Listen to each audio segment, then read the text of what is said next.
الذين ينفقون اموالهم بالليل والنهار سرا وعلانية فلهم اجرهم عند ربهم ولا خوف عليهم ولا هم يحزنون۔ سبحان اللہ، کیا زبردست بات۔ جو لوگ اپنے مال خرچ کرتے ہیں دن میں رات میں کھل کے چھپ کے، ان کا اجر اللہ کے ذمے ہے، اور ان پر نہ کوئی خوف ہوگا اور نہ یہ غمگین ہوں گے۔ یہ بہت بڑی بشارت ہے سخی لوگوں کے لیے، مال خرچ کرنے والوں کے لیے۔ انسان کی دو کیفیتیں ہیں۔ آنے والے وقت میں کوئی مصیبت نظر آ رہی ہے، اس سے جو کیفیت پیدا ہوتی ہے اس کو خوف کہتے ہیں۔ گزری ہوئی مصیبتیں اور مشکلیں اور پریشانیوں پر جب کوئی خیال آتا ہے اور ایک کیفیت بنتی ہے، اسے حزن کہتے ہیں، غم کہتے ہیں۔ تو اللہ تعالیٰ مال ہم کیوں نہیں خرچ کرتے کہ وہ بڑے دکھ دیکھے ہیں، اب تو دولت ہاتھ میں آئی ہے، اب اس کو لٹا دیں گے تو آگے کل کو ہمارے بچوں کا کیا بنے گا۔ خوف اور حزن، اس کے بیچ انسان چلتا ہے ساری زندگی۔ تو مال خرچ کرنے میں جو رکاوٹ ہے وہ ہے اس کا خوف اور اس کا غم۔ تو اللہ تعالیٰ لا خوف علیہم ولا ہم یحزنون، تم اللہ کے نام پہ دو، نہ تمہیں کبھی خوف آنے دے گا نہ تمہیں کبھی غم آنے دے گا۔ اور جو سود والے ہیں ان کے لیے تباہی اور بربادی ہے، یہ یہاں بھی برباد ہیں، یہ آگے بھی برباد ہیں۔ میں نے کل بھی بتایا تھا کہ پرسوں کہ سود خور اللہ کے نبی نے دیکھا معراج میں لوگوں کو سزا مل رہی ہے۔ سود خوروں کی سزا سب سے عجیب تھی کہ ان کے پیٹ گنبد کی طرح اور سانپ اندر گھسے ہوئے تو ان کو اندر سے کاٹ رہے تھے، جو دکھ اور درد میں سب سے خوفناک چیز بن جاتی ہے، اندر سے ان کو سانپ وار کر رہے تھے۔ تو مال خرچ کرنا، اللہ سے سخاوت مانگو، یہ دعا مانگا کرو، یا اللہ مجھے سخی بنا، کہ اللہ تعالیٰ سخی سے دوستی توڑتا نہیں اور بخیل سے دوستی لگاتا نہیں۔ اور اسلام کا جو موضوع ہے وہ حرص و ہوس نہیں، ایثار، سخاوت، خدمت خلق اور قربانی ہے۔ ابو قتادہ رضی اللہ تعالیٰ عنہ نے لینا تھا قرضہ کسی سے،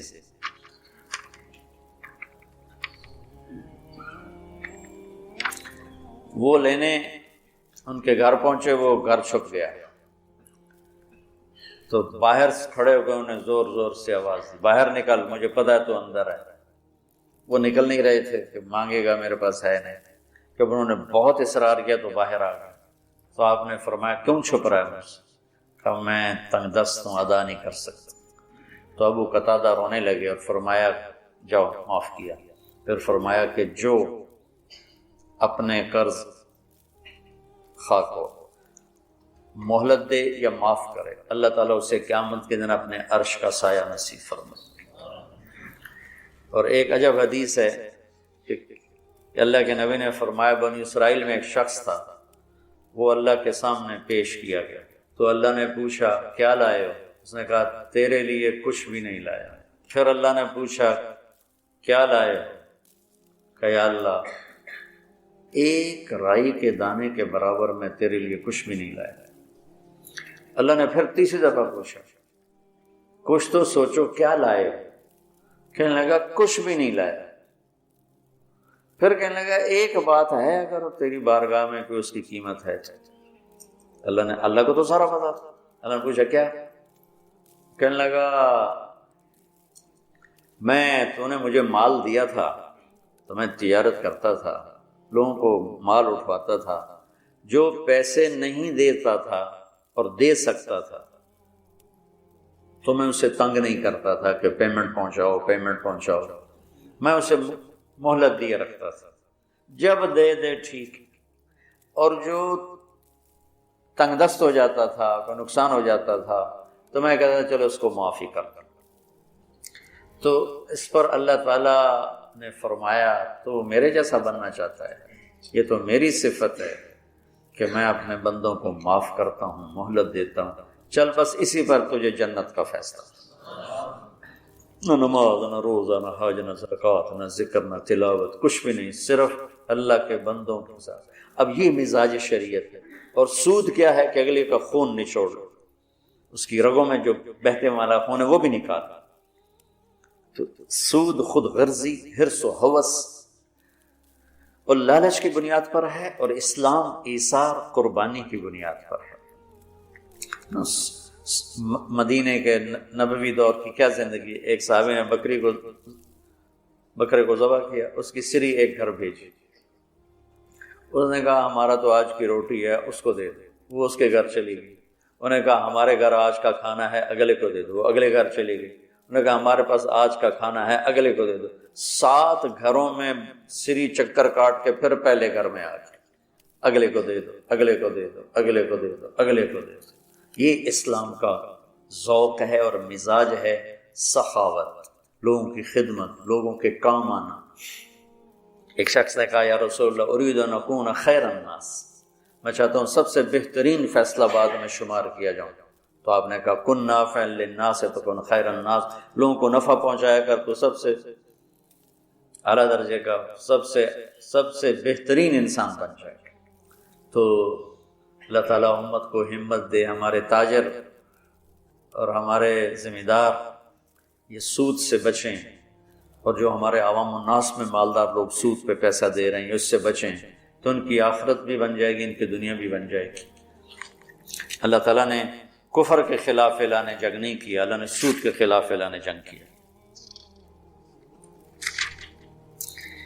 اور یہ ہے جبریل بیٹھے تھے اللہ کے نبی کے پاس، تو ایک دھماکہ ہوا، تو آپ نے فرمایا یہ کیا دھماکہ ہوا ہے؟ تو جبریل بولے آج ایک دروازہ کھلا ہے جو پہلے کبھی نہیں کھلا، اور ایک فرشتہ آ رہا ہے جو پہلے کبھی نہیں آیا، اور ایک کلام لے کے آ رہا ہے جو پہلے کبھی نہیں آیا۔ تو فرشتہ جب اترا تو ان کا یا رسول اللہ ابشر بنورین، یا رسول اللہ آپ کو 2 نور کی بشارت ہو۔ کون سے 2 نور؟ ایک سورۃ فاتحہ اور ایک سورہ بقرہ کی آخری آیات، آمن الرسول سے لے کر آخر تک۔ یہ اللہ کے، آپ نے فرمایا یہ جنت کے خزانوں میں سے ایک خزانہ ہے جو اللہ نے زمین پر اتارا۔ تو میں سوچتا تھا کیا چیز ہے اس میں جو اللہ نے اس کو کہا یہ میرے خزانوں میں سے خزانہ ہے۔ تو پہلے ہم اس کا ترجمہ کرتے ہیں جو کہ بہت لوگ سن رہے ہوتے ہیں۔ ایمان لائے اللہ کے رسول اس پر جو اترا ان پر اپنے رب کی طرف سے، اور سارے ایمان والے بھی ایمان لائے، سب ایمان لائے اللہ پر، فرشتوں پر، کتابوں پر، رسولوں پر، اور یہ کہا کہ ہم کسی رسول میں کوئی فرق نہیں کرتے۔ اور ایمان والوں نے کہا ہم نے سنا، ہم نے اطاعت کی، اللہ تیری مغفرت چاہتے ہیں، تیری طرف آنا ہے۔ اللہ کسی کو اس کی ہمت سے زیادہ تکلیف نہیں دیتا، جو کرے گا اس کا صلہ پائے گا، جو غلط ہوگا اس کی بھی جزا دیکھے گا۔ اے اللہ ہماری پکڑ نہ فرما، ہم بھول کے کریں یا جان کے کریں، ہم پر ایسے بوجھ نہ ڈال جو تو نے دوسروں پر ڈالے۔ یا اللہ ہم پر وہ بوجھ بھی نہ ڈال جس کو ہم اٹھا نہ سکیں۔ واعف عنا، درگزر فرما، واغفر لنا، معاف فرما، وارحمنا، رحم فرما، انت مولانا، آپ ہمارے مالک ہیں، فانصرنا علی القوم الکافرین، ہمیں کافروں کے خلاف ہماری مدد فرما۔ ایک خاکہ سا میرے ذہن میں آیا، کسی تفسیر کی بات نہیں ہے، تو میں آپ کے سامنے پیش کر دیتا ہوں۔ آپ سارے مجھ سے تو زیادہ جاننے والے بیٹھے ہو ماشاءاللہ، تو ادھر تمہارے استاد بیٹھے ہیں وہ بہت ہی زیادہ جاننے والے ہیں، اگر یہ ٹھیک ہے تو اللہ کی طرف سے۔ یہ شروع ہو رہی ہے یہاں سے، للہ ما فی السماوات وما فی الارض وَإِن تُبْدُوا مَا فِي أَنفُسِكُمْ وَتُخْفُوهُ يُحَاسِبْكُم بِهِ اللَّهُ فَيَغْفِرُ لِمَن يَشَاءُ وَيُعَذِّبُ مَن يَشَاءُ وَاللَّهُ عَلَى كُلِّ شَيْءٍ قَدِيرٌ۔ زمین آسمان میں جو کچھ ہے وہ اللہ کا ہے، للہ۔ ظاہر کرو یا چھپ کے کرو، اللہ تمہارے ظاہر اور باطن کا حساب لے گا، جسے چاہے گا معاف کرے گا، جسے چاہے گا عذاب دے گا، اللہ ہر چیز پر قادر ہے۔ اس کے بعد ہے آمن الرسول، 2 آیات۔ سورہ بقرہ ساری احکام پر ہے، احکام پر۔ سب سے زیادہ احکام پر مشتمل سورہ بقرہ، سب سے لمبی 286 کی آیات، اور بھری پڑی ہے احکام، حلال حرام، جائز ناجائز، معاشرت، معیشت، کاروبار، زندگی، عبادت، حج، عمرہ، زکوٰۃ، ہر چیز سے بھری پڑی۔ تو حکم کی عظمت آتی ہے حاکم کی عظمت کے ساتھ۔ اتنے لمبے چوڑے احکام کس نے دیے؟ میں نے دیے ہیں، تو کہیں گے تو ہیں کون؟ اتنے لمبے چوڑے احکام کون ہے؟ حاکم کی عظمت ہوگی تو حکم کی عظمت آئے گی۔ ٹھیک ہے، یہ میری بات ٹھیک ہے نا؟ حاکم کی عظمت نہیں ہوگی تو حکم کی عظمت نہیں آئے گی۔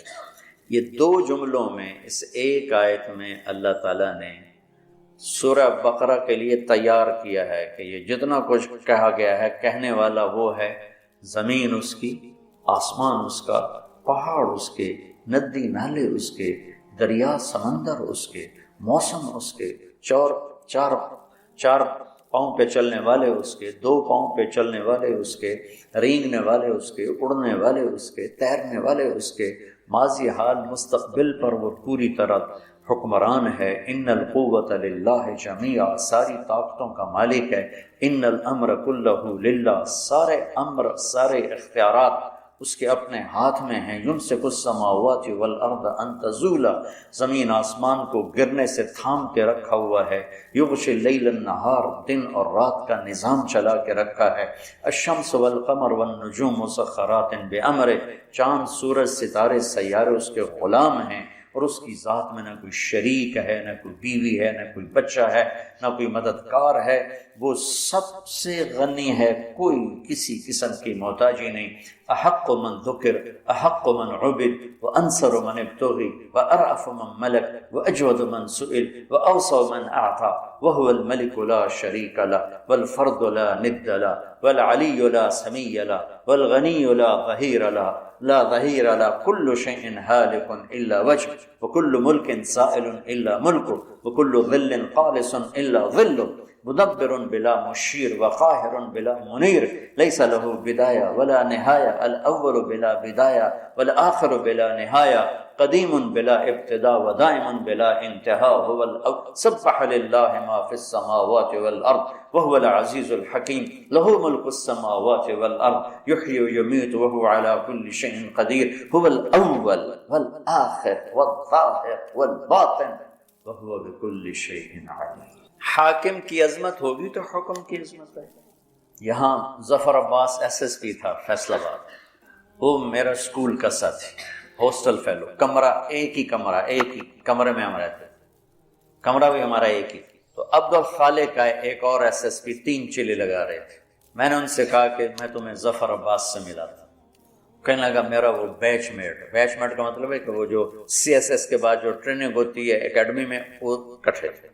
اب ہم دونوں یہ پولیس لائن گئے، ایک دروازہ ادھر ہے، ایک دروازہ وہ یونیورسٹی کی طرف سے، وہ دور تھا، یہ قریب تھا۔ تو سپاہی کھڑا تھا دروازے پر، اس نے دور سے دیکھا 2 صوفی صاحب آ رہے ہیں، ٹھیک، دونوں کی داڑیاں، دونوں کی ٹوپیاں، دونوں کے کرتے، دونوں کی شلواریں، ٹخنوں سے اوپر شلواریں، لہٰذا وہ بے نیاز ہو گیا۔ تو عبد الخالق یہیں سے ٹرانسفر ہو کے کوئٹے گیا تھا، اور سب اس کو جانتے تھے، لیکن یہاں وہ کلین شیو تھا، وہاں اس نے جا کے 3 چلے لگائے، داڑھی رکھ لی، تو اب وہ داڑھی میں تھا۔ تو اس نے سپاہی سے کہا بھائی یہ دروازہ کھولو۔ اس نے یوں دیکھا، کہا اتوں آؤ، وہ جو یونیورسٹی والا گیٹ، اتوں آؤ، جون کا مہینہ۔ اس نے کہا بھائی گرمی بہت ہے، یہی کھول دیں۔ کہا صوفی صاحب سنیا نہیں، اتوں آؤ۔ اب ایک حکم جا رہا ہے لیکن حاکم کی عظمت کوئی نہیں، ٹھیک ہے، تو وہ کہہ رہا ہے اتوں آؤ۔ انہوں نے پھر محنت کی، کہنے لگا صوفی صاحب ہمیں کھپا یار، میرے کو چابی کوئی نہیں، ابے کو تالا لگا ہے، میرے کو چابی کوئی نہیں، اتوں آؤ۔ تو اب اس نے اپنا تعارف کرایا، کہا میرا نام عبد الخالق۔ آگے اسے یہ کہنے کی ضرورت نہیں پڑی SSP، کیونکہ یہیں سے ٹرانسفر ہو کے کوئٹہ گیا تھا، اور وہیں سے 3 چلے کے لیے نکلا. انہوں نے کہا عبد الخالق سر سر. اس کا جی چاہے سجدے میں پڑ جائے اس کے آگے، کیونکہ اس نے پہلے دیکھا صوفی صاحب کہ میرا کی کر سکتا ہے، پھر دیکھا ایس ایس پی، یہ تو میں ڈسمس کر سکتا، ایس ایس پی سپاہی کو نوکری سے فارغ کر سکتا. میں کہتا میرا بیڑا گھر کر دے گا. سر اور چابی نکالی، کانپتے ہاتھوں سے دروازہ کھولا اور کبھی آگے کبھی پیچھے، کبھی آگے کبھی پیچھے. میں نے کہا یہاں سے مجھے ایک قانون ملا کہ حاکم کی عظمت ہوگی تو حکم کی عظمت ہوگی، اگر حاکم کی عظمت نہیں ہے تو حکم کی عظمت نہیں آ سکتی. یہ قرآن میرے رب کا کلام پڑھو. تبارک الذی نزل الفرقان علی عبدہ لیکون للعالمین نذیر. تنزیل ممن خلق الارض والسماوات العلی الرحمن علی العرش استوى. کیسے تعارف اللہ قرآن کا کروا رہا ہے. لیکن ہمارے دل کیوں نہیں جھکتے، جسم دل کیوں نہیں جھکتے کہ اس کے مالک کی عظمت سے دل خالی. تو سورہ بقرہ پر اللہ تیار کر رہا ہے، تو اللہ اپنا تعارف کرا رہا ہے. سمجھتے ہو میں کون ہوں؟ میں یہ ہوں، میں یہ ہوں، میں یہ ہوں. تمہارے اندر کو بھی جانتا ہوں، باہر کو بھی جانتا ہوں. یعلم السر و اخفا. اخفا کہتے ہیں کہ ہونٹ بند لیکن آدمی بول رہا ہے، اللہ تعالیٰ اس کو بھی سنتا. وَإِن تُبْدُوا مَا فِي أَنفُسِكُمْ أَوْ تُخْفُوهُ تُخْفُوا وَسَاوِسْ. خیالات اللہ وہ بھی دیکھے، لہذا خیالات پہ پکڑے، تمہارے ظاہری اعمال پہ پکڑے اس کو. قدرت ہر چیز پر قادر ہے. تو مانو گے میری؟ تو بندے کہتے ہیں جی. تو کہا پھر چلو لائن میں آ جاؤ. آمن الرسول بما انزل الیہ من ربہ والمؤمنون. یہ اب نوکری تو ہو چکی ہے، اب ایک تحریری معاہدہ ہو رہا ہے کہ تم نے کیا کیا مان کے چلنا ہے، کیا کیا مان کے چلنا ہے. تو جو کچھ اللہ کہہ رہا ہے وہ تم نے کرنا ہے. کتاب، انبیاء، رسول، یہ ایمان کی کیا بات ہے کہ جو کچھ میرا رب کہہ رہا ہے وہ سارا کچھ کرنا ہے. کل آمن باللہ وملائکتہ وکتبہ ورسلہ. یعنی یا اللہ ٹھیک ہے تحریر پڑھوائی یہاں بھی تو داخلے سے پہلے ہوتی تھی، تحریر پڑھواتے تھے، پتہ نہیں اب ہے کہ نہیں ہے. تو یہ ہے، پڑھ لو اسے، کرو گے نا؟ ہاں جی کرو. تو پھر اللہ تھوڑا اس کو نا تیار کرتا ہے، کہتا ہے پوری اطاعت کا اعلان کر. سمعنا و اطعنا غفرانک ربنا والیک المصیر. پوری مانوں گا اور تیری بخشش کا طلبگار بنوں گا. پھر اللہ اس کو تھاپڑا مار کے کہتا ہے لا یکلف اللہ نفسا الا وسعها. ڈرو نہیں، جتنی تیری ہمت ہے نا اتنا ہی تجھ سے کام لوں گا، اس سے زیادہ نہیں لوں گا. تیار ہو؟ یہ تیار. چلو گے نوکری پکی. تو تنخواہ کیا لوگے؟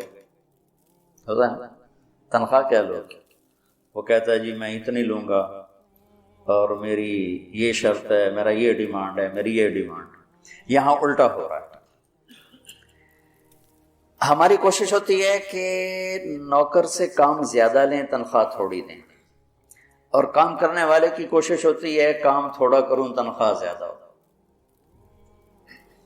یہ دونوں طرف کی نفسیات.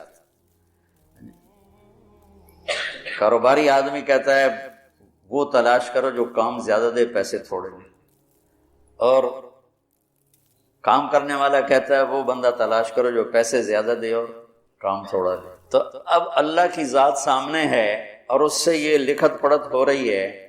تو اب اللہ تعالیٰ کہتا ہے مجھ سے کچھ سہولتیں مانگ لے.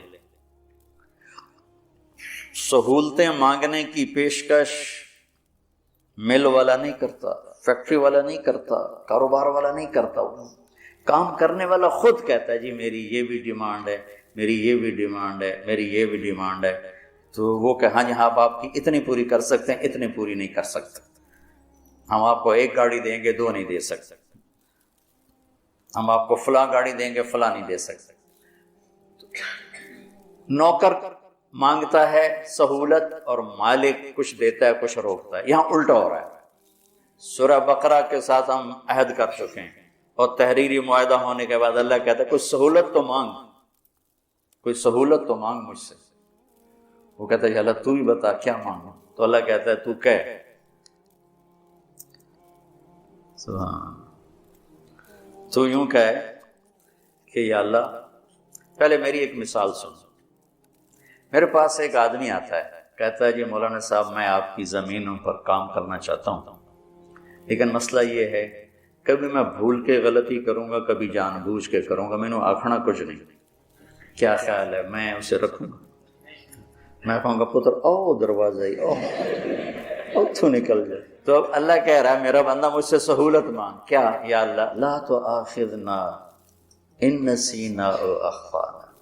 یا اللہ کبھی تو ہوگا گڑبڑ معاملہ، بھول گئے، اور کبھی خطا ہوگی، بھولے نہیں ہوں گے، جان کے خطا کی ہوگی، اور کچھ کہنا نہیں، ہمیں نوکری پکی رکھنا میری. اللہ نے کہا ٹھیک ہے. یہ اللہ کہہ رہا ہے کہ یہ مانگ مجھ سے، یہ مانگ اللہ کہلوا رہا ہے کہ یہ مانگ مجھ سے کہ میں تیری جان بوجھ کے غلطی پر بھی نوکری سے فارغ نہ کروں اور بھول والی بھی فارغ نہ کروں. آگے ربنا ولا تحمل علینا اسرا کما حملته علی الذین من قبلنا. اور یا اللہ جو باقی مزدوروں سے کام لے رہے ہو نا، اوکھے اوکھے، مجھ سے وہ اوکھے کام نہ لینا، سوکھے سوکھے کام لینا. جو بنی اسرائیل سے تو نے بڑے بڑے کام لیے نا مشکل، وہ مجھ سے نہیں ہوتے. سوکھے سوکھے کام لینا جو آسان ہوں، تنخواہ زیادہ ہو، کام سوکھا ہو. اللہ کہہ رہا مانگ، اور یہ بھی مانگ کیا؟ ولا تحملنا ما لا طاقت لنا. جو میں نہ کر سکوں چاہے سوکھا بھی ہو تب بھی مجھ سے وہ کام بھی نہ لینا. تے تنخواہ کڑی گل دی، مفت کی روٹی کھلا. میں ڈیرے میں بیٹھا تھا، ہمارا میراسی آ گیا، سر بخت دی خیر سرداریاں کہ میں کہا کی میں میرے پتر نو نوکری لوا. میں کہا میراسیاں کدی نوکری کی تھی؟ اگر بھوک مار گئے ہیں، زمیندار شہرانوں بڑھ گئے، اکثر جو بڑے زمیندار تھے شہروں میں آ گئے، ڈیرے ویران ہو گئے، خیرات صدقات کے سلسلے بند ہو گئے. تو ہم نے اللہ کے فضل سے اپنا ڈیرا بھی آباد رکھا ہوا ہے اور اپنا شہر بھی آباد رکھا ہوا ہے. تو میں کہا نوکری کر سیں کہ جی کرنا ہے، جی بھوک مردے پہ ہیں. تو میں نے وہ کوٹ ادو تھی فاطمہ شوگر مل، اس کے جو تھے نا جی ایم میرے دوست تھے، میں نے ان کو فون کیا اس طرح ایک ہمارا بچہ آپ نوکری رکھ لیں، کہاں بھیج دیں، ہم لیبر میں لے لیں گے مزدوروں. تو میں نے اسی رو میں کہہ دیا چاچا انہوں لے جا کوٹ ادو، انہوں لیبر چ رکھ لے سے.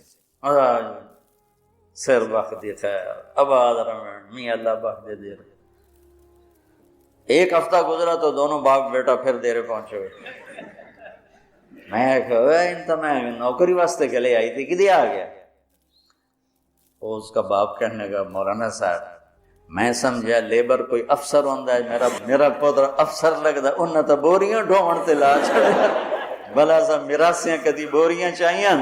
میں کہا میں نے تینوں پہلے آ کے آئی تو میراسیاں دا کام نہیں. اللہ ہم سے یہ کہلوا رہا ہے.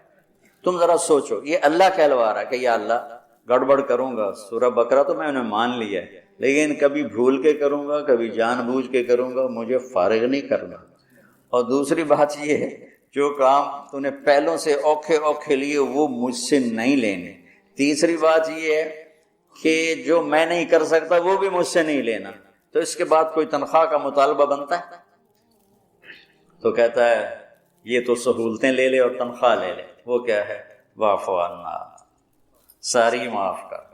عفو کہتے ہیں مٹا دینے کو، مٹا دینے کو، چھپا دینا، کہ میرے سارے عیب چھپا دے. واغفر لنا، اور میرے گناہوں کو معاف کر دے. ورحمنا، اور اس جہان میں رحمتوں کے دروازے کھول دے. انت مولانا، اللہ سے وہ بے اعتبارہ ہو رہا ہے کہ اتنی سہولتیں دے کر اتنی بڑی تنخواہ کہاں سے دے رہا ہے، تو وہ تذبذب کا شکار ہوتا ہے. تو اللہ کہتا ہے فکر نہ کر، میں تو تیرا مولا ہوں، میں نہیں تو کرنا اور کون کرے گا، میں تیرا مولا ہوں. اگلی بھی مانگ فانصرنا علی القوم الکافرین، کہ اللہ کفر پر بھی ہمیں عزت نصیب فرما، بلندی نصیب فرما. جب آپ نے اعلان کیا کہ چلو تقدیر کو پورا کرو، تو جبریل بھی غمگین ہو کر کہنے لگے یا رسول اللہ پھر میرا بھی آج دنیا میں آخری دن ہے، آج کے بعد میں بھی کبھی اس دنیا میں لوٹ کے نہیں آؤں، یعنی بڑی کے ساتھ. آپ کی آنکھیں بند ہوئیں. عائشہ رضی اللہ تعالیٰ عنہ کی چیخ نکلی تو ساری بیگمات دوڑی دوڑی آئیں. تو آپ کی منزل پوری ہو چکی تھی، تو آپ کو لٹایا گیا، اب چادر ڈال دی گئی. ابو بکر رضی اللہ تعالیٰ عنہ اپنی دوسری بیگم کے پاس گئے تھے، عوالی. 3-4 میل، پتہ چلا تو وہاں سے گھوڑے پر وہ دوڑتے ہوئے آئے اور آ کر آپ کے ماتھے سے، چہرے سے کپڑا ہٹایا اور آپ کے ماتھے پر بوسہ لیا تو آپ کے آنسو ماتھے پر گرے. کوا و نبیا و خلیلا و صفیہ، ہائے میرا نبی، ہائے میرا دوست، ہائے میرا خلیل، ہائے میرا جگر. کہ یا رسول اللہ آج کے بعد آپ کوئی دکھ نہیں دیکھی. 11 ہجری میں آپ حج کے لیے تشریف لے اور یہ صورت آئی 11 تاریخ کو، 11 حج کے، ذوالحج، اذا جاء نصر اللہ والفتح. اس میں اشارہ تھا کہ میرے نبی آپ کا مشن مکمل ہو چکا ہے، اب آپ ہمارے پاس آنے کی تیاری فرمائیں. تو یہ جب یہ زوال سے پہلے آپ اپنے خیمے میں لیٹے ہوئے تھے، یہ آخری صورت ہے قرآن کی جو نازل ہوئی، تو آپ نکلے زوال کے بعد. آپ نے تینوں شیطانوں کو پتھر مارے، پھر آپ اپنی اونٹنی ازوا پہ سوار ہوئے اور آپ نے یہ تاریخی جملہ بولا، ایھا الناس عسى اللہ تلقونی بعد عامی ھذا. لوگو یہ میری تمہاری آخری ملاقات، آج کے بعد تم مجھے نہیں دیکھو. واپسی پر آپ نے معاذ بن جبل کو مدینے سے یمن روانہ فرمایا. تو معاذ بن جبل سے ایسی محبت تھی کہ ان کو سی آف کرنے کے لیے 7 میل پیدل چلتے. اب کسی کو روانہ کرنے کے لیے ساتھ نہیں چلتے تھے، مسجد سے روانہ کر دیتے. معاذ بن جبل کو 7 میل ساتھ چلے، اور جب آخری پوائنٹ آیا سفر کا تو کہنے لگے، معاذ عسى اللہ تلقانی بعد عام ھذا، معاذ میری آخری ملاقات، وَلَعَلَّكَ تَمُرُّ بِقَبْرِي وَمَسْجِدِي هَذَا، جب تو واپس آئے گا تو میری قبر دیکھے گا اور میری مسجد مجھے نہیں دیکھے. تو فَبَكَى مُعَاذٌ جِشْعًا لِفِرَاقِ رسول اللہ، تو معاذ بن جبل پھوٹ پھوٹ کے رونے لگے آپ کی جدائی کا تصور کر. تو آپ کی آنکھوں میں بھی آنسو آ رہے، تو آپ نے جلدی سے منہ یوں پھیر لیا. معاذ پیچھے ہو گئے اور آپ ادھر ہو گئے، اپنے آنسو چھپا لیے. معاذ ان اول الناس بی المتقون من کانوا وحیث کانوا، معاذ اس جدائی کا غم نہ کر، جو تقوی پر مرے گا وہ میرا سب سے قریب ہوگا، چاہے وہ پاکستان میں ہو چاہے افریقہ میں ہو، میرے سب سے قریب وہ ہوں گے جو تقوی والے ہوں گے، جو اللہ سے حیا کرنے والے ہوں گے. جب آپ واپس تشریف لائے 29 صفر، 29 محرم صفر، 29 صفر عصر کی نماز کے بعد ایک جنازہ تھا.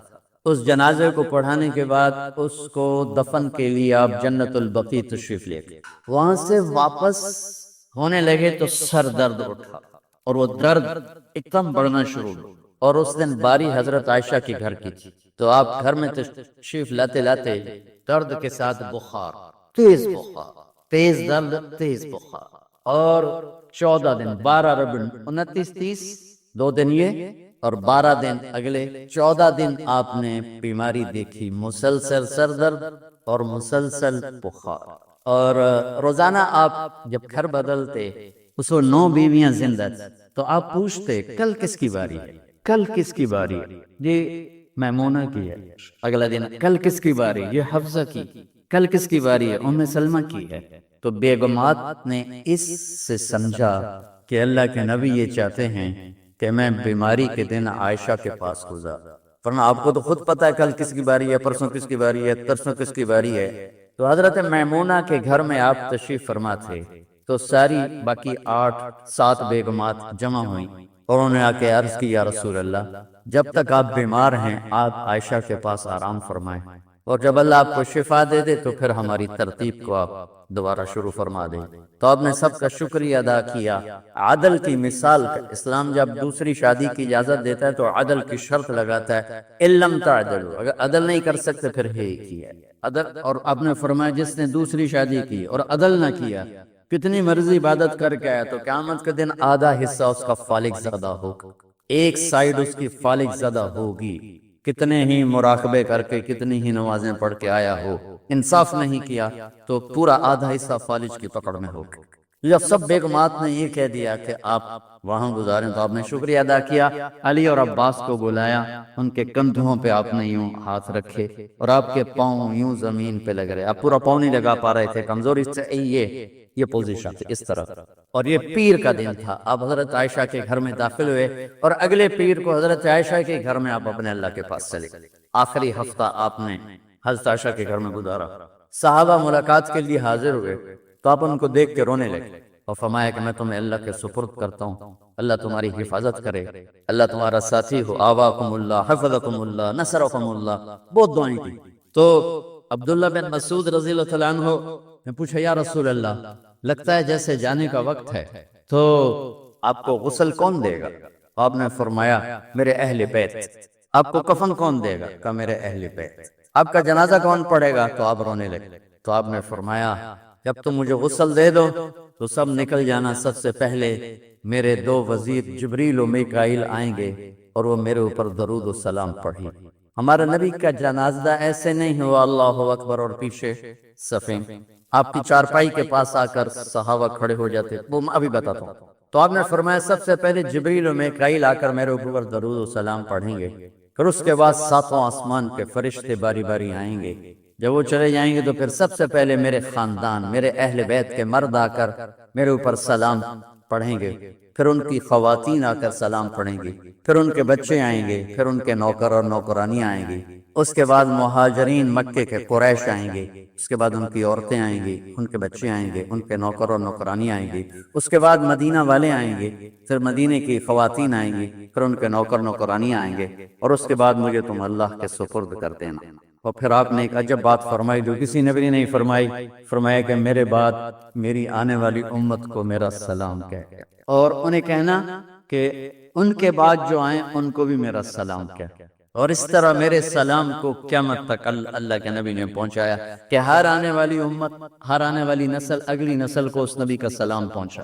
آپ کے جانے میں 5 دن باقی تھے تو آپ نے فرمایا مجھے 7 کنووں کے پانی سے غسل کرواؤ۔ تو 7 کنووں سے پانی لایا گیا مشکیزوں میں بھر کر۔ تو حضرت عائشہ کے گھر میں کوئی ایسا ٹب نہیں تھا جس میں بیٹھ کے وہ آپ نہا سکتے، تو حضرت حفصہ کے گھر سے ٹب منگوایا گیا، آپ اس میں بیٹھے، تہمت باندھا ہوا تھا، کرتا اتارا، اور آپ پر 7 کنووں کا پانی ڈالا گیا، تھوڑا تھوڑا تھوڑا تھوڑا تھوڑا تھوڑا، تو اس سے بخار کی شدت کم ہوئی، اور آپ سر درد کی وجہ سے آپ نے ایسے پٹی باندھی سرخ رنگ کی، اور اس کے بعد حضرت علی اور فضل بن عباس کے کندھوں کا آسرا لے کر آپ مسجد میں تشریف لائے، اور آپ ممبر پر بیٹھے، اور آپ نے فرمایا لوگوں میرے جانے کا وقت آ چکا ہے، میں نے کسی پر زیادتی کی ہو، کسی کو تھپڑ مارا ہو، کسی کو چھڑی ماری ہو، کسی کا حق دبایا ہو، تو میں اپنی جان کے ساتھ، مال کے ساتھ حاضر ہوں، مجھ سے یہیں بدلہ لے لو،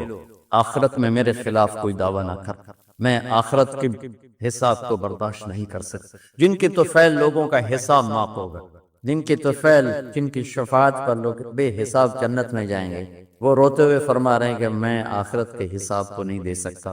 تو سارے صحابہ رونے لگے، لیکن آپ اپنی بات کو دہراتے رہے، کوئی بھی نہیں اٹھا۔ تو آپ نے ظہر کی نماز پڑھائی، ظہر کے بعد پھر ممبر پر آئے اور فرمایا کہ لوگوں یہیں مجھ سے حساب کتاب کر لو، آگے نہ کرنا، بتاؤ میں نے کسی کا کوئی حق دینا۔ ایک صحابی کھڑے ہو، یا رسول اللہ آپ نے میرے 3 روپے دینے ہیں، 3 درہم۔ تو آپ نے فرمایا دینے ہوں گے کہ ضرور، پر مجھے یاد نہیں، بتاؤ گے کس طرح دینے؟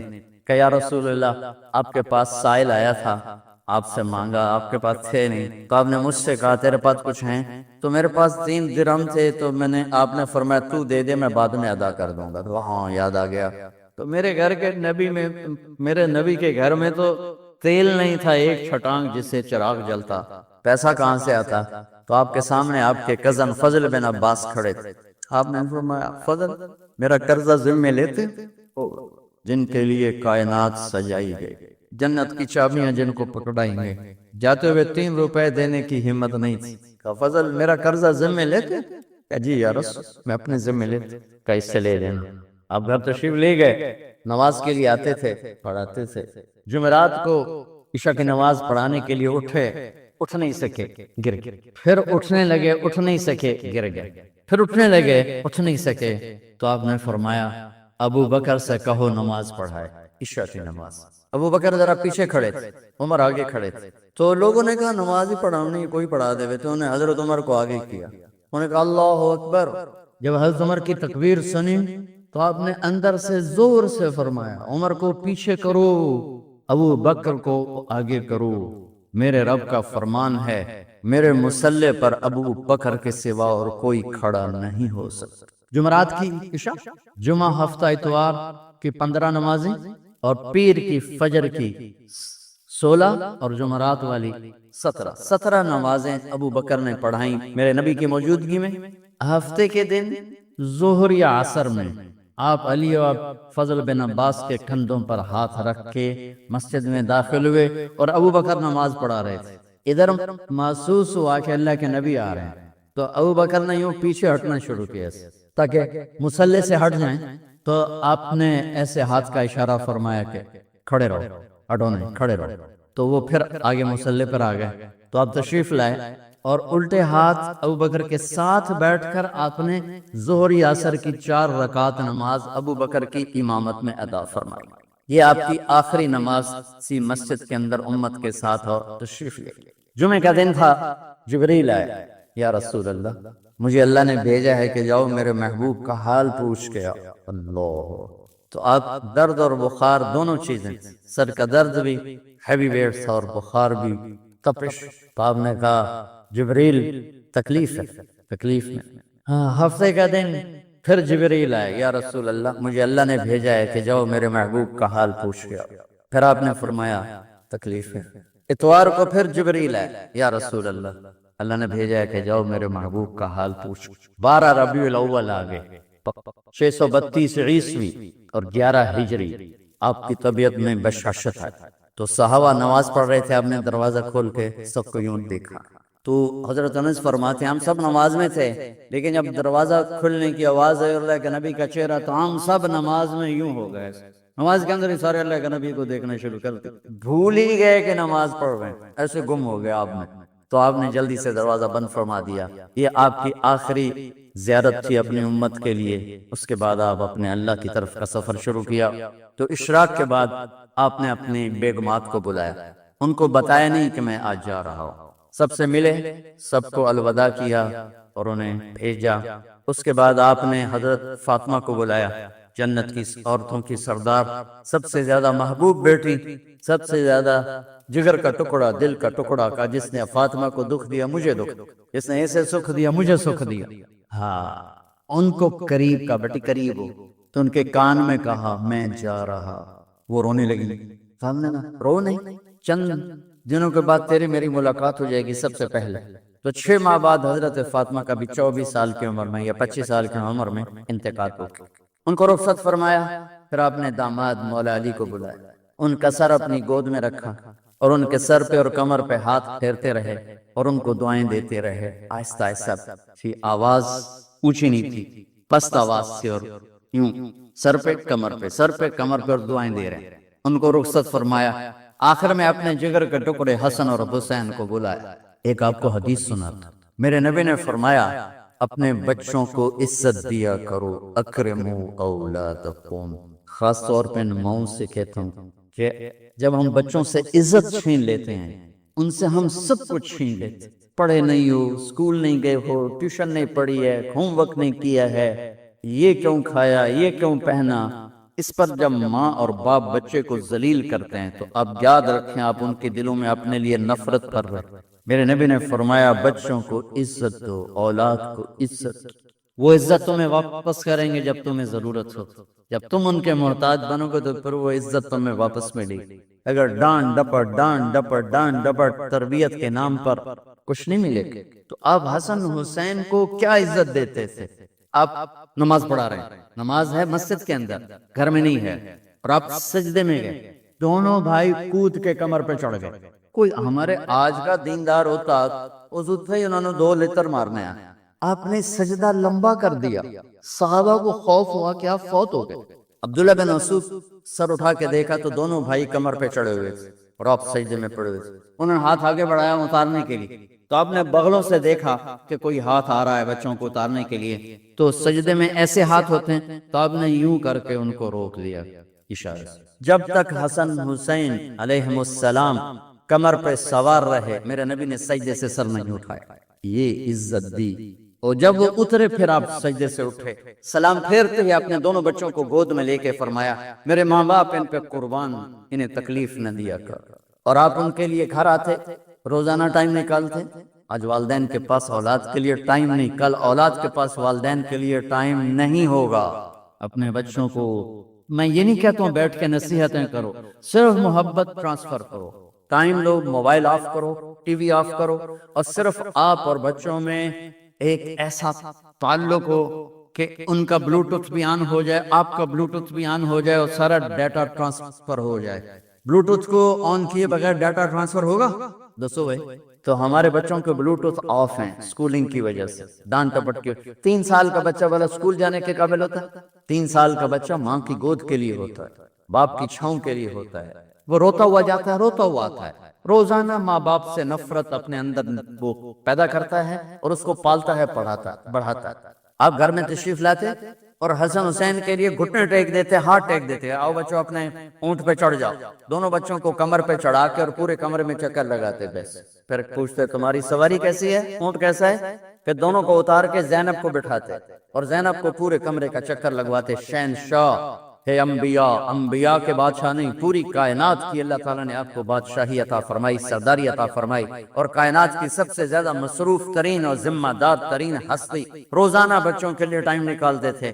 ادھر چھوٹا سا تاجر کہتا ٹائم کوئی نہیں، یا مائیں کہتی ہیں ٹائم کوئی نہیں۔ ہائے ہائے ہائے، جگر کے ٹکڑوں کو بلایا، جو ہی سینے سے لگایا، سر کٹ کے نیزے پہ چڑھا۔ بیویوں کو رخصت کیا، آگے آنے والے زمانے میں دیکھ رہے تھے کہ میرے بچوں کے ساتھ کیا ہونے والا ہے، اس پر جو ہی بچوں کو سینے سے لگایا تو آپ کے آنسوں نکلنا شروع ہوئے۔ ایک زہر میں تڑپ تڑپ کے وہ چلے گئے تو جبریل آ گیا، یا رسول اللہ، باہر ملک الموت دروازے پر کھڑا ہے، اندر آنے کی اجازت چاہتا۔ تو آپ نے فرمایا آ جائے، میں نے کب روکا؟ تو ملک الموت اندر آیا، ایک فرشتہ اور بھی تھا، کہا السلام علیکہ یا رسول اللہ، یا رسول اللہ میں آپ کو سلام پیش کرتا ہوں، میں نے کبھی کسی کو سلام نہیں کیا۔ آپ کے رب نے فرمایا جب جاؤ تو اجازت لے کے جانا، بن اجازت اندر نہ جانا، میں کبھی کسی سے اجازت نہیں لیتا۔ اللہ تعالیٰ نے فرمایا آنا چاہیں تو لے آنا، رہنا چاہیں تو چھوڑ کے آ جانا، یہ اختیار اللہ نے کبھی کسی کو نہیں دیا، آپ پہلی اور آخری ہستی۔ تو آپ نے فرمایا اگر میں اجازت دے دوں تو میری جان نکالو گے؟ تو اللہ کے امر کا پابند۔ تو آپ نے جبریل سے پوچھا کیا کہتے ہو تم، کیا کہتے ہو؟ جبریل نے کہا یا رسول اللہ، اللہ آپ کی ملاقات کے شوق، میرے بھائی بہنوں اللہ سے یہ دعا کیا کرو کہ اللہ ایسی موت دے جب جانے کا وقت ہے تو ہماری ملاقات کے شوق۔ ایک صحابی کا انتقال ہوا، آپ نے ان کی قبر پہ جا کے یہ دعا کی، یا اللہ طلحہ جب تیری بارگاہ میں پیش ہو تو اسے دیکھ کے مسکرائے، یہ تجھے دیکھ کے مسکرائے، سارے دکھ درد دور ہو جائیں۔ تو جبریل بولے یا رسول اللہ، اللہ آپ کی ملاقات کا شوق۔ آپ نے فرمایا جاؤ اللہ سے پوچھ کے آؤ میرے بعد میری امت کے ساتھ کیا کرے گا، جاؤ پوچھ کے آؤ حسن حسین کے ساتھ کیا کرے گا۔ یہ پوچھنا، ہر کوئی اپنے بچوں کو یاد کرتا، مرنے والے بچوں کو یاد کرتا، بچے میلاد۔ میرے والد اچانک ہارٹ اٹیک میں فوت ہو گئے تو ہماری بہنیں موجود نہیں تھی، میری 2 بہنیں، تو میرے والد بار بار کہتے میری دھیاں میں ملا دے، میری دھیاں میں ملا دے، اور میرے نبی نے کہا میری امت کا مجھے بتاؤ پہلے کیا کرو۔ حسن حسین کا نہیں کہا، جن کو ذبح ہوتے بھی زہر میں تڑپتے بھی دیکھ۔ واہ یا رسول اللہ، آپ نے کیا وفا کی اور ہم نے کیا صلت، سارے خنجر انہی کے سینے میں اتار دیے، ہر تیر کھینچ کے آپ کے جگر پہ پار کیا، ہر نافرمانی کا ٹھیکہ لے لیا۔ جاؤ پوچھ کے آؤ میرے بعد میری امت کا کیا کرے گا۔ تو جبریل جا کر پیغام لائے کہ اللہ تعالیٰ فرما رہے ہیں ہاں ہم آپ کی امت کو تنہا نہیں چھوڑے، میرے رب کی عزت کی قسم، خواتین و حضرات میرے رب کی عزت کی قسم، میرے نبی یہ بات نہ اٹھاتا، کوئی ہم میں خنزیر بنتا، کوئی بندر ہو جاتا، کوئی کتا ہو جاتا، کوئی سانپ بچھو بن جاتا، اللہ کی ہم سے کیا رشتہ داری۔ اس کملی والے پہ درود و سلام پڑھو جس نے اولاد کو پیچھے کر کے تمہیں اللہ سے مانگا، اور محشر کے میدان میں جب جہنم آ کے ایک چیخ مارے گی اور آدم سے لے کر عیسیٰ علیہ السلام تک ہر نبی کہے گا نفسی نفسی، ہر ماں باپ کہے گا نفسی نفسی، ہر بیٹا بیٹی کہے گا نفسی نفسی، ہر خاوند بیوی کہے گا نفسی نفسی، ہر بھائی بہن کہے گا نفسی نفسی۔ حضرت ابراہیم کہیں گے یا اللہ کسی کا سوال نہیں کرتا، میری آنکھ بچا۔ عیسیٰ علیہ السلام کہیں گے یا اللہ میں اپنی ماں مریم کا بھی سوال نہیں کرتا، میری جان۔ نفسی نفسی کے ہنگامے میں ایک آواز آئے گی امتی امت، کون ہے یہ؟ سر یہ دنیا نفسی نفسی کہہ رہی، یہ کون ہے امتی امتی کہنے والا؟ آواز کے تعاقب میں جب نظریں جائیں گی تو اپنے نبی کو دیکھ لینا، تڑپتے ہوئے بدن کے ساتھ، کانپتے ہوئے ہاتھوں کے ساتھ، اور پھیلی ہوئی جھولی کے ساتھ، اور بہتے ہوئے آنسوؤں کے ساتھ صرف ایک ہستی ہو صلی اللہ علیہ یا رسول اللہ، صرف ایک ہستی ہوگی جو کہیں گے یا اللہ میری امت، یا اللہ میری امت، یا اللہ۔ کون سی امت؟ جس نے ہر بڑے سے بڑے گناہ کے اڈے کھول کے زندگی گزاری۔ میرے نبی انہیں کو یاد کر رہے، میری امت میری امت میری امت۔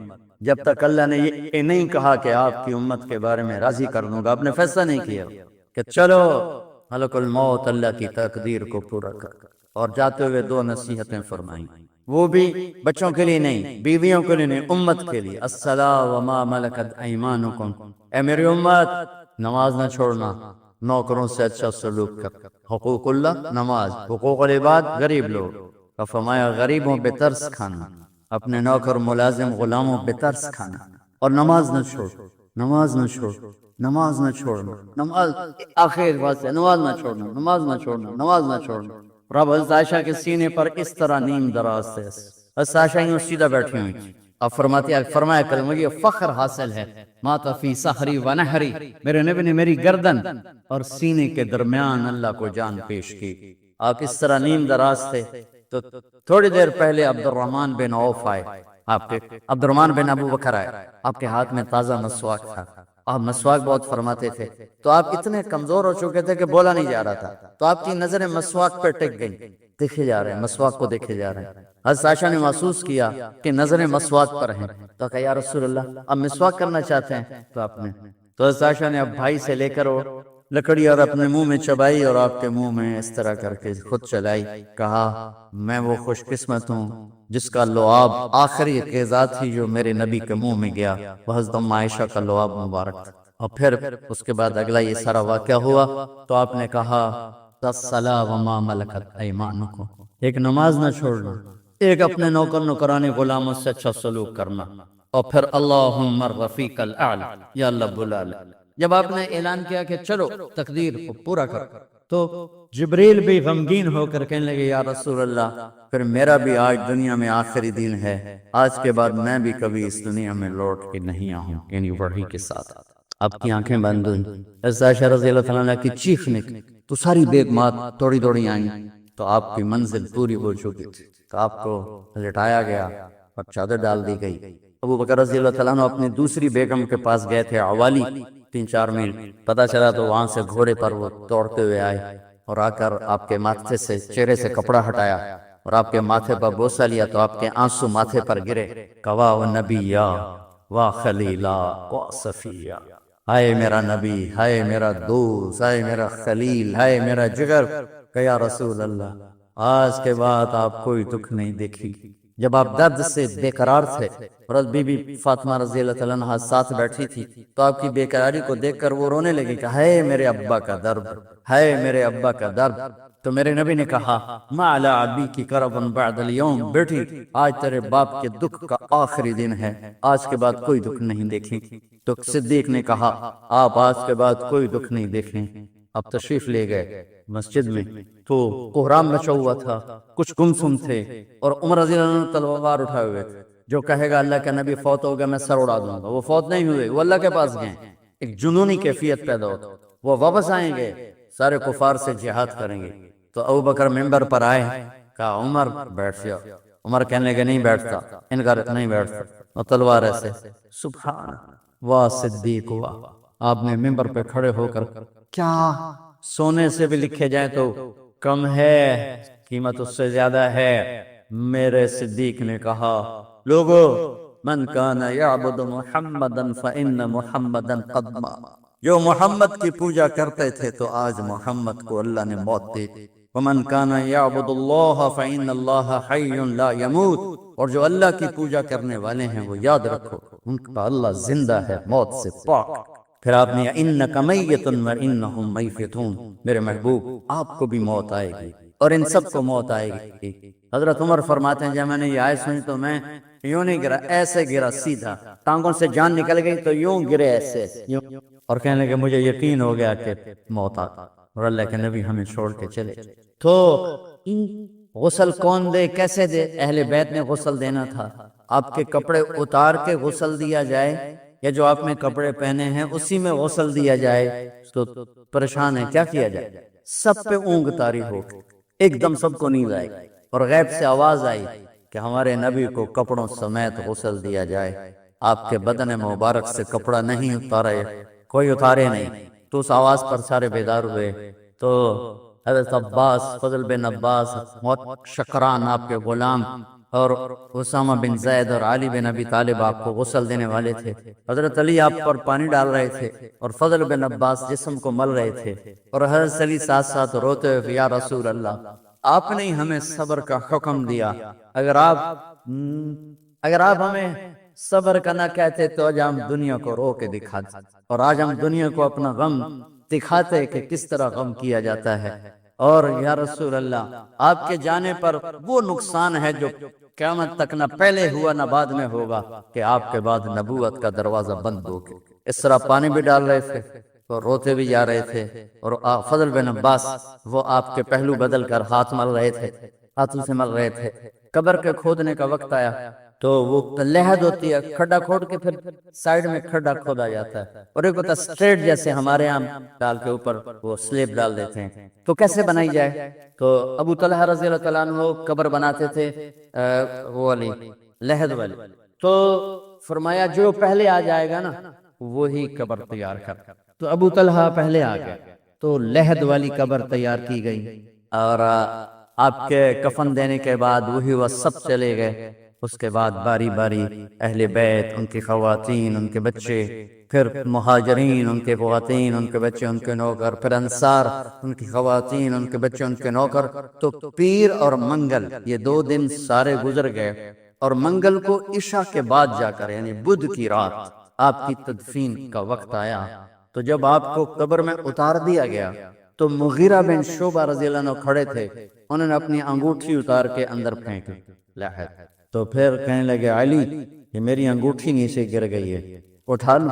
ایک بہانہ کیا نبی کو بوسہ لینے کا، انگوٹھی پھینک کر فرمانے لگے علی وہ میری انگوٹھی گر گئی ہے، اٹھا لوں؟ سب دیکھ رہے تھے کہ پڑی ہوئی، کہاں اٹھا لو؟ تو انگوٹھی کیا اٹھانی تھی، نیچے جا کر اللہ کے نبی کو لپٹ اور دھاڑ دھاڑ رونا شروع کیا، سب صحابہ کی چیخیں نکال۔ انگوٹھی تو ایک بہانہ ہی تھا، آخری شخص جس کا جسم نبی کے جسم سے ٹچ ہوا وہ مغیرہ بن شعبہ ہے۔ تو پھر سب نے شور مچایا کہ باہر نکالو، باہر نکالو، باہر نکلو، باہر نکلے۔ تو اینٹیں لگائی گئیں، پھر پٹی ڈالی گئی۔ تو جب واپسی ہوئی تو حضرت انس گزرے تو حضرت فاطمہ کھڑی تھی، طابت نفوسکم ان حسیتم علی رسول اللہ التراب۔ انس کس جگر کے ساتھ تم نے نبی کو مٹی میں چھپا دی، کس جگر کے ساتھ تم نے نبی کو مٹی میں چھپا دیا؟ اللہ سے ملا بھی، قبر دیکھنے کو خوفناک ہے، اگر اللہ راضی ہے۔ جب کبھی قبر سے ڈر لگتا ہے، بہت ہی لگتا ہے، تو خیال آتا ہے اگر اللہ راضی ہے پھر تو مسئلہ ہی کوئی نہیں ہے، کیونکہ اللہ نے اپنے محبوب کو بھی قبر میں اتارا، یہ نہیں کہا کہ ایک خوبصورت بیڈ روم بنا کے اس میں لٹا دو، کہا قبر میں اتارو۔ اگر اللہ راضی ہے تو مرنے والی ہو یا مرنے والا ہو تو مزے ہی مزے ہیں۔ یہ سارے دعا کرو کہ جب ہم دنیا سے جا رہے ہوں اللہ ہم پہ خوش، اللہ ہم سے راضی، کوئی بڑا مسئلہ نہیں ہے، فرائض کے ساتھ اللہ کو راضی کرو اور اچھے سلوک کے ساتھ اللہ کے بندوں کو راضی۔ اپنی زبان کو خوبصورت بول کا عادی بنا، اس سے گالی، اس سے غیبت، اس سے چغلی، اس سے شکایت، اس سے تانے، اس سے طنز اللہ کے واسطے نکال، اور اس زبان کو میٹھے بول کا عادی بنا لو۔ کڑوے سے کڑوے زہریلے بولوں کو پی جاؤ، پی جا ایام کی تلخی کو بھی ہنس کے ناصب، غم کو غم کے سہنے میں بھی قدرت نے مزہ رکھا۔ تو داستان غم ہے، بڑی طویل ہے، آج بڑے عرصے کے بعد میں نے آپ کو سنایا ہے، تو پہلے کوئی ایسا مجھے موقع نہیں ملا کہ میں کچھ تفصیل پڑھ کے آتا، تو جتنا میری یادداشت میں تھا وہ میں نے آپ سے شیئر کیا۔ ہر ایک نے جانا ہے، اور ہم چاہتے ہیں جب ہم جائیں تو یہ ہمارے ایسے جانشین ہوں کہ اللہ پاک انہیں ہماری قبروں کے ٹھنڈا ہونے کا ذریعہ بنائے۔ میم اکیڈمی کوئی کاروباری ادارہ نہیں، کوئی اس سے ہم پیسے نہیں بنا رہے، بلکہ اپنی خبر بنانے کی فکر کر رہے ہیں، اور اس آنے والے سیلابی ریلے کو جو فحاشی، عریانی، بد اخلاقی، بد کرداری کا ایک افریت آ رہا ہے، اس سے یہ ہمارے بچے سیسا پلائی کیوار بنے۔ اس چیز کو اس طرح نہیں روکا جائے گا جیسے جہاں زیب نے کہا کہ کمروں میں بند کر دو۔